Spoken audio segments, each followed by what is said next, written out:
What's up, guys? I'm Tam2 for Zoom In Games, and I'm here with the creative director for Assassin's Creed Unity, Alex. How are you today? Good, yourself? I'm great. I'm looking forward to AC Unity, and we have a few questions about it, so let's start with them. AC Unity introduced important female character in the recent trailer. Who is she, and what can you tell us about her? Right. Her name is Elise, and she's got a very important role in the story. The story is, at its core, Cornelian dilemma, which is a really fancy way of a very specific kind of catch-22 when somebody has to decide between love and duty, and she's really at the center of this this duality. Arnaud, our protagonist, our main character, and Elise are essentially in love. She's a Templar, he's an assassin. Right, that's going to make for an interesting dynamic. Sure. Yeah. All right, so Arnaud, Yep. we see him run around in all the trailers, looking really awesome. And there are other characters popping up for the multiplayer co-op. Yep. How does that work exactly? Are there like 4 Arnauds that just show up? All right, how we do it is, from your perspective, you're always playing Arnaud. So, and the reason we did this is because the whole structure of the game is anchored around Arnaud's progression, right? So it's his progression from novice to master assassin. So whenever you play co-op, what we call the Brotherhood missions, you're playing Arnaud. When you look at your friends, you're seeing their gear, but we're just replaced their Arnaud face with a database of generic assassin's faces we have. Okay, so they're basically your Brotherhood still.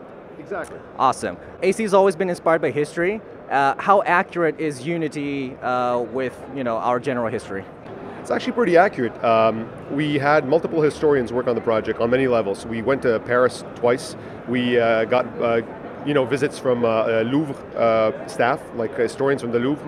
We actually have 2 historians that we consulted for the story. So, I mean, this is probably the most accurate version of Paris that's ever been reproduced on film or in games, anywhere. And our story is really respectful to the complexity of the French Revolution. Okay, and the new engine that you're using for this, how much did it help you recreate the world compared to the previous Assassin's Creed games?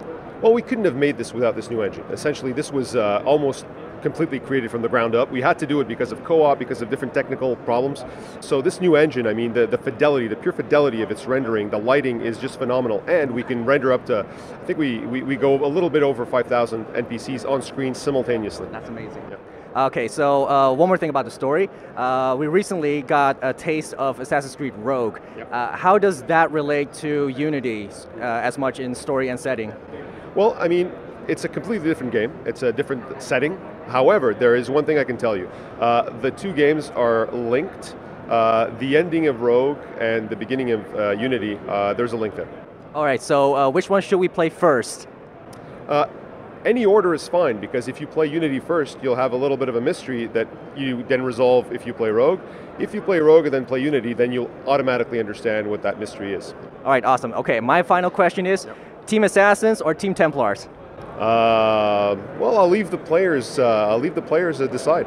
All right, thank you very much. And that was Alex for Ubisoft. Assassin's Creed 4 Unity coming out this fall.